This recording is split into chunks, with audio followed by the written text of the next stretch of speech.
Hello and welcome back, everyone. This is going to be a big one. Normally, this is the part where I give you a little bit of a rundown of what happened in the last episode, but all we did was complete my first hard clue, so that's taken care of. I want this cool red sword because I've been told that it is very good and will be very good for me for a long time. Just look at it. It looks fucking sick. Now, in order to get this cool red sword, I need to complete a little quest that you may or may not have heard of called Monkey Madness. This is apparently one of the most iconic quests in this game, and from what I have read and seen, it's probably going to be the most difficult one for me to date. Yeah, even more difficult than Dragon Slayer. That's pretty crazy, right? Like, they're monkeys. How hard can it be? Oh, okay. Well, without any more delay, it's time to get started. It's time to take on Monkey Madness. In order to begin, we need to talk to the Gnome King Narnode once again. Hey, how's it going, King? He tells us that he made Glowry, I don't know how you pronounce that name, still don't. He made him resign, and he placed a gnome named Darrow in charge. God, I'm gonna butcher these fucking names. The king also tells us that they have lost contact with some gnomes posted on the shores of Karamja, and he wants us to check it out. We use a gnome glider and speak to a GLO Karanok, and he tells us that he doesn't know anything about this 10th squad. Now, the reason why this is such a big deal is because the 10th squad is essentially like an elite military squad for the gnomes, and for them to just go radio silent is bad. So we're trying to figure out what's going on. Now, I don't really trust this guy. My character, I'm sure, thinks he's our best friend or something, but me, the player, I don't trust him at all. We head back to the king, and honestly, in a shocking twist, our character also doesn't really trust this GLO person. That's a new one. We have to tell Darrow everything that we've learned so far. Damn, this guy looks like he's fucking ready for anything. Darrow tells us that we better be ready for an adventure because in order to validate the claims of GLO, I'm just going to start calling him Glow from now on, we need to go where no gnome has dare gone before.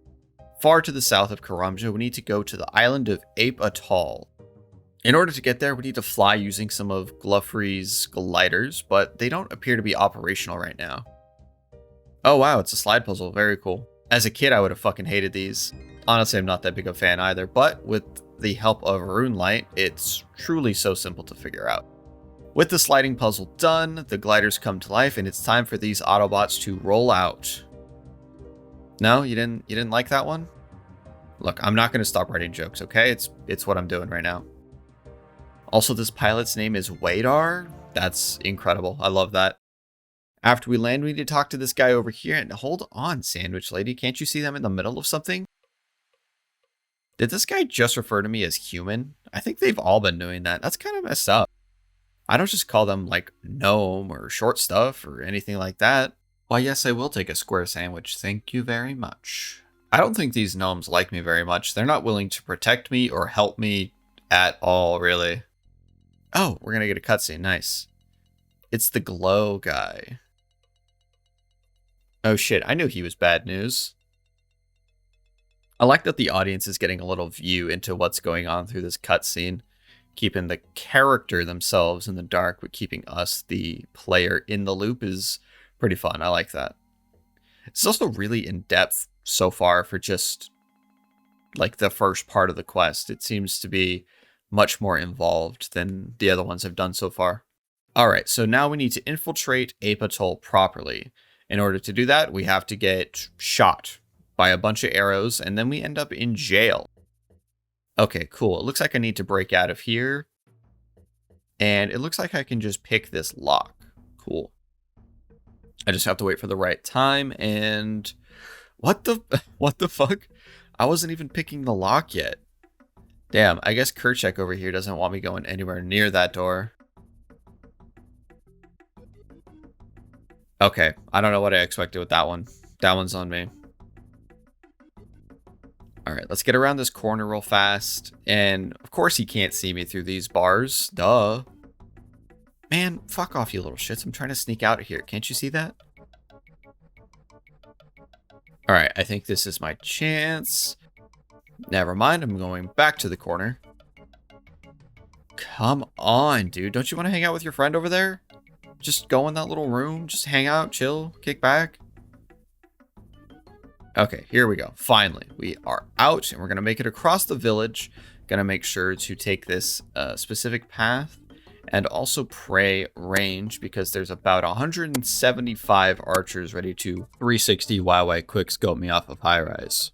We make it across the village, and we find this gentleman named Garkor, and this guy is hardcore. Hardcore Garkor. Maybe that's what they're going for, I don't know. He tells us that his squad has been split up and captured and has been spying on the king ever since. The king...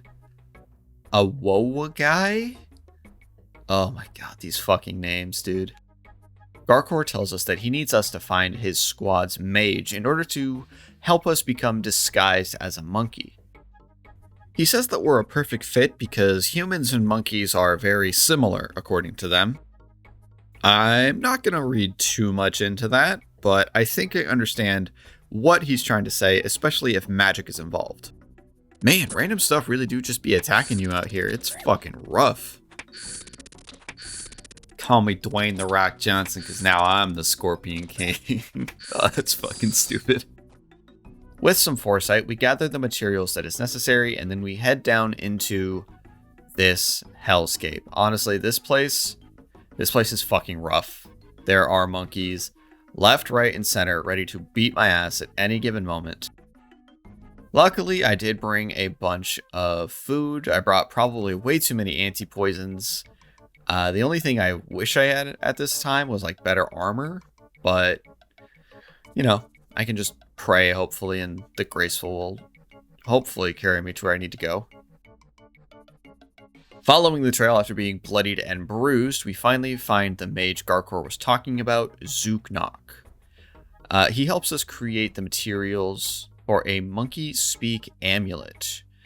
That's good. Maybe I can reason with these guys pretty soon. The next step we have to do is to get a talisman from this child monkey. Now, this section took me forever because I just couldn't get the pattern down or something. I don't know. I kept getting the cops called on me by the ant, and it wasn't fun. After a while, though, we give the little child the bananas, and then he gives us this little talisman that he claims is a toy. Don't worry, kid. I'll surely not lose it. There's no way I'll do that. Once we get the talisman, we need to collect some bones and visit Zooknock once again. Now, I'm not going to tell you how I fucked this up because you can probably see what's happening right now. In my defense, the quest helper didn't say that you needed regular monkey bones. In hindsight, it's pretty obvious that I should have done that, but yeah, I didn't. Look at me, so blissfully ignorant to my mistakes. Oh, it looks like we get another cutscene. No, not Wadar. Not my boy with the funny name. Fuck. Maybe he's just talking to Glow. Maybe there's nothing going on here. What are the human? Yeah, I'm just a dude. I'm just a guy. Yeah, that's right. I fucked up Glow. Gluff. I don't fuck. Oh, no, he is evil. Man. Come on, Wadar, you're better than this.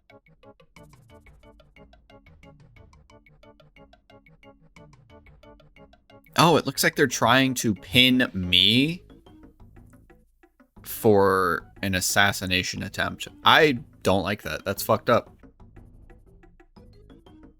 I get the Gree, and I make my way all the way to the zoo, where I need to talk to this monkey minder guy who's been talking about how his monkeys are escaping and whatnot. So I need to get in there and talk to a monkey, I think. I transform and... oh, would you look at that? I'm a zombie. Hey, you want to let me into the pen with the other monkeys? See, it was at this point that I realized that I had fucked up, and I would not only need to get the talisman again, but even worse, I would have to run all the way back through that tunnel to get to Zooknock again without that nice little blue line to help me. I hate myself, if you couldn't guess that already. Get over here, you little shit. Give me your bones.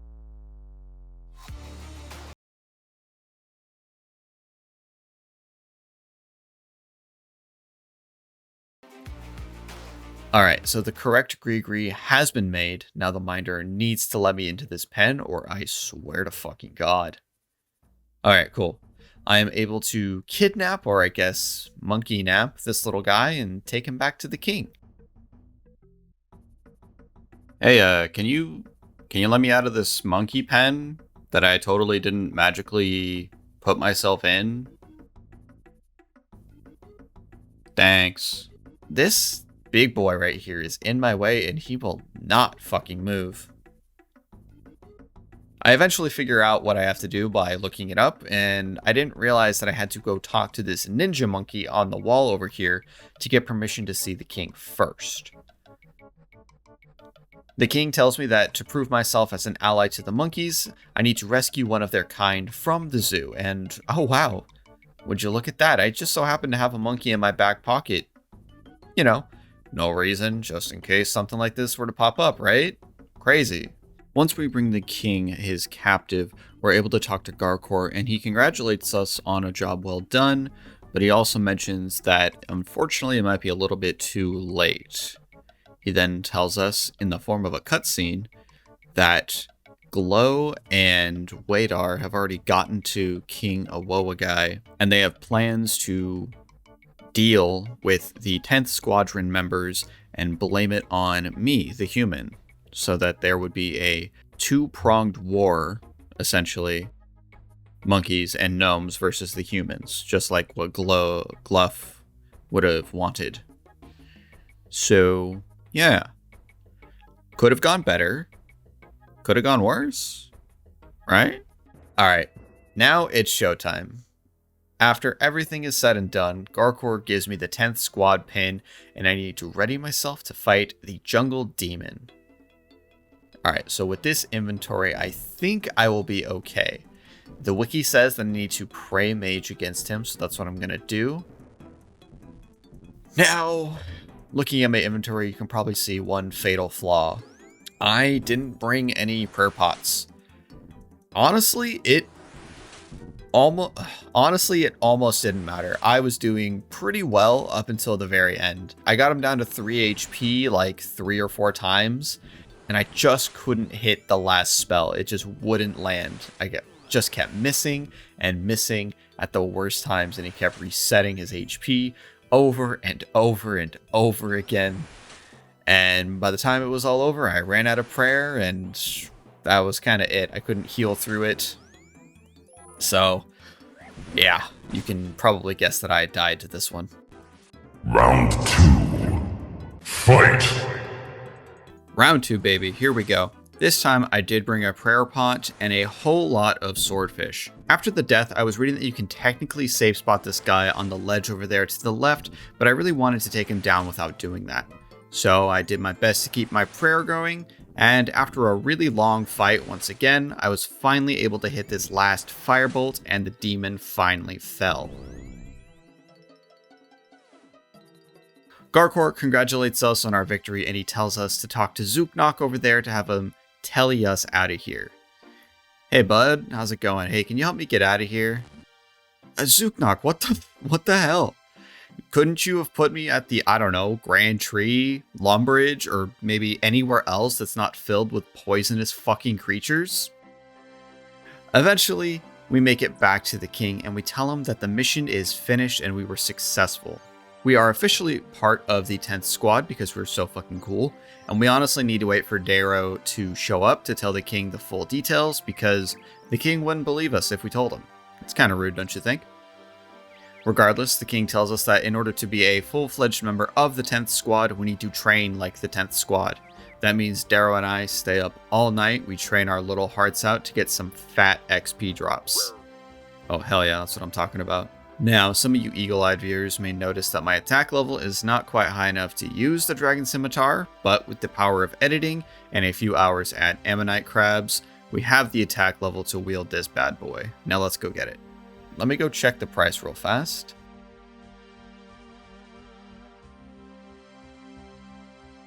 This guy sells it for 100K. Let me just check the GE price real fast. 60K? That's a little bit more my speed. Oh, that looks so good. That looks so sick. Hell yeah. And I gotta say, this quest was really fun. It was super frustrating at times, but I can see why it's so iconic. I can only imagine going into this thing blind, trying to run across Ape Atoll, no like anti-poisons on the first try, or just how difficult it must have been. And there you have it. Monkey Madness has been completed. I have a dragon scimitar in my hands. It looks so good. That was a tough one for sure, but I made it through and came out stronger on the other end, I think. For the next episode, I think it's time to finally take a look into the actual gear and stats I'm going to need for the fight caves, and to start working towards those. Until then, thank you all so much for watching. I hope you enjoyed the video, and I will see you all later. Goodbye.